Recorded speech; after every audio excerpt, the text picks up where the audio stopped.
diberkatilah, ya. Nanti dalam bahasa Indonesia berbahagia. Pastilah mereka yang diberkati berbahagia, ya. Untuk bersama, ya. Oke, kita baca bersama 1, 2, 3. Haleluya. Berbahagialah orang yang takut akan Tuhan, yang sangat suka pada segala perintahnya. Anak cucunya akan berkuasa di bumi. Angkatan orang benar akan diberkati. Harta dan kekayaan ada dalam rumahnya. Kebajikannya tetap untuk selama-lamanya. 4. Di dalam gelar terbit terang bagi orang benar, pengasih dan penyayang orang yang adil. Saudara, tiap-tiap orang merindukan bahagia, merindukan diberkati. Tak ada orang berdoa, ya, mudah-mudahanlah saya jadi miskin. Seorang rindu. Saya baru menasihati seseorang di satu tempat. Dia bilang, saya sekarang ini sedang berdoa, Tuhan, buat aku jadi miskin. Padahal dia sudah miskin, mau lebih miskin lagi. Siapa di sini mau lebih miskin? Tak ada yang mau angkat tangan, ya. Ya, lalu kita jalan dulu, nyanyi biar miskin di bumi asal musuh. Pasti orang tak suka itu. Ya, orang suka ada keseimbangan dalam hidup. Ya.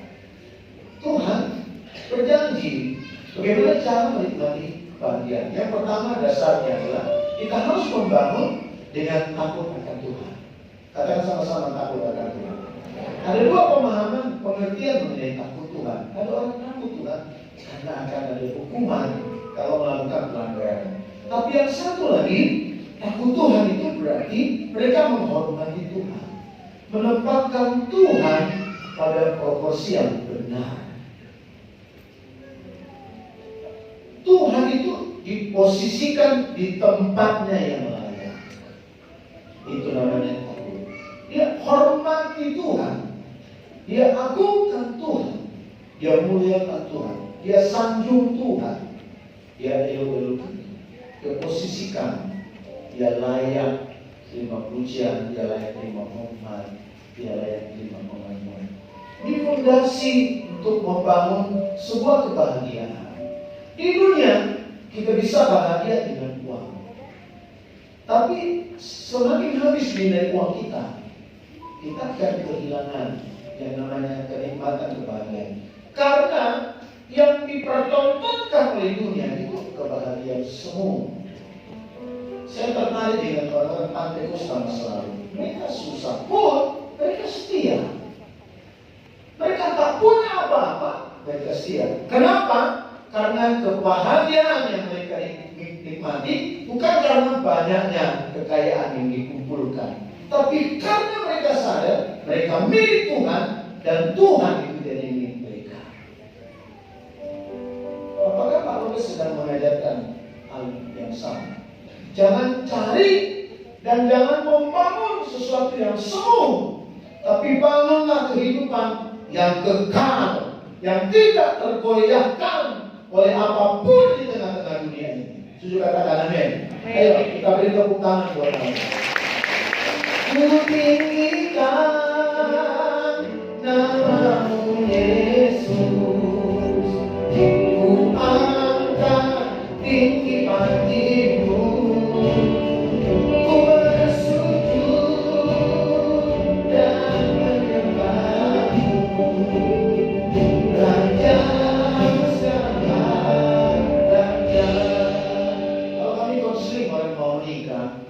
Lalu kami tanya, bagaimana Anda tahu bahwa pria ini adalah menjadi suami? Bagaimana perempuan ini menjadi istri? Lalu mereka bilang, karena tekun berdoa. Karena rajin bergerilya. Lalu saya tanya, apa kamu tidak tertarik dengan kecantikan? Karena cantik. Karena dia melihat.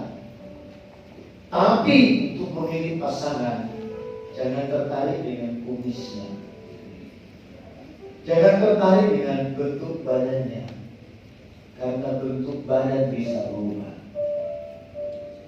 Hari ini menikah langsing, besok-besok sudah mengandung menjadi langsung. Dan akan terjadi gelombang. Tidak anak satu gelombang, anak dua gelombang, anak tiga gelombang, lama-lama bergelombang. Waktu saya mau menikah di Surabaya, lalu seorang oma, seorang pendeta yang sangat senior di tabernakel, mereka mengalami proses pembentukan menjadi seorang hamba Tuhan. Maka dia mengingatkan Sandra yang adalah calon istri saya. Mereka berkata, Sandra, tolong pertimbangkan kembali untuk menikah dengan Robert. Jangan tertarik dengan jas dan dasi waktu berdiri di dunia. Selanjutnya, ada istriku mengirim surat dari Jakarta ke Surabaya. JJ, kakak, tolong pertimbangkan ulang. Apa tidak ada pria yang lain di muka bumi ini selain dari Robert Sian? Bayangkan muka bumi bukan? Jadi hampir saya tidak ada harga menurut surat itu. Tapi Sandra berkata, Oma, tak ada yang lain yang kuinginimu. Ya, saya bukan jadi suaminya. Setelah mereka itu, kenapa saya mau? Saya tidak ada jawaban. Kalau saya bilang saya tampan, mereka tidak bisa terima. Padahal sebetulnya tampan. Bukankah Alkitab menuliskan kita dicipta menurut gambar? Maka Anda semua cantik dan tampan. Boleh beritahu kita, tidak? Sampai kali mangga kita, tahu ya? Ya, jangan cari yang semua, cari yang kekal. Dulu kalau orang mau nikah sama kita, dia mana kau? Gak makan kau sama dia, sama PNS lah. PNS banyak ditangkap-tangkap sama pendeta lah. Macam-macam. Yang di dunia ini sifatnya semu, maka Tuhan beritahu kita membangun kebahagiaan. Fondasinya adalah takut akan Tuhan, hormat kepada Tuhan. Amin. Yang berikutnya, senang melakukan firman Tuhan. Abad ini boleh kita ngikut, tapi kesukaan kita jangan tergantung dari kemajuan zaman ini. Tapi kesukaan kita harus tergantung dari kebenaran yang menghidupkan. Amin. Kalau zaman dulu orang tak panggil orang kata, kalau makan di rumah mesti dikunci pintunya. Jangan sampai dilihat orang kita makan. Dikunci. Tutup lama pintu, mengirim di rumah kita makan. Ditutup. Tapi abad ini harus dipoto makan. Kirim lagi tentang guru masih kayak kita.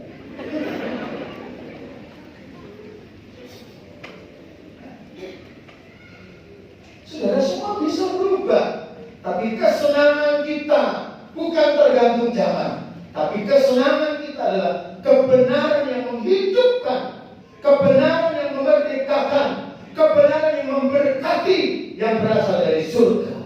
Tepuk tangan yang mulia. Jadi kita senang melakukan kebenaran. Siapa di sini pria yang sudah punya istri? Angkat tangan. Dan nanti ada waktu untuk turun, angkat tangan dulu. Ada yang tidak jujur. Apalagi di mobil karena anak gadis cantik, tidak ngaku di sini ada tamu. Terima kasih, silakan dulu. Untuk suami, apa ini katakan Tuhan mengenai mereka? Hormatilah istri, kasih istri, disayang. Jangan puji istri orang lain di depan istri sendiri. Kadang-kadang kami pria bisa berunding dengan istri. Dalam bagasi taruni ya, kok taruni dihadirkan? Itu kalau istri Anda peka, dia sakit hati. Kenapa suami saya membahas taruni? yang terjadi dengan dia. Mungkin dia akan berdoa puasa besok. Jangan hadirkan. Lebih bagus beritahu. Aku masih ingat waktu kita jumpa pertama. Lewat di sawah.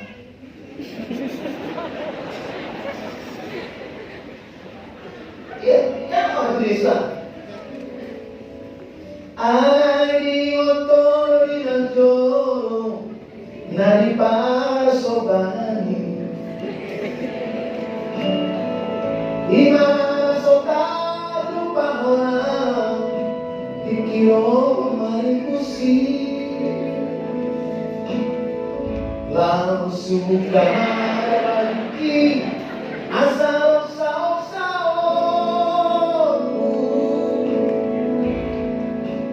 tu macai gomos dohu asal las malai. Kalau itu Anda beritahu sama dia, istri Anda pasti, Tuhan perpanjanglah umurku, perpanjanglah umur suami. Tapi kalau Anda bawa karuni yang bagasi karuni dalam nama mistik, nama ibadah. Itu baru soal dan belum kok balik. Alam hilang. Coba Anda uji sejak dikenal dengan saya. Waktu kita menikah, pakaian manten menyapu jalan. Aku masih ingat. Meskipun pernikahan sudah 30 tahun, bentuk badan saya tak mengubah cinta. Wah, itu sebentar dia ke dapur dibuatkan kopi susu. Tapi kalau sebut-sebut nama Karuli, dia akan masuk kamar. Tuhan ampun ya Allah. Harus gemar melakukan iman. Amin. Jangan puja-puji istri. Wanita yang punya suami, angkat tangan. Yang ada suaminya, mungkin. Aku nggak jelas ya. Makin nggak jelas, lebih banyak yang nggak jelas. Tapi ini, bagaimana sih turun tangan? Jangan percakapkan suami itu tangga di rumah di depan suami. Udah naik waktunya seminggu ini.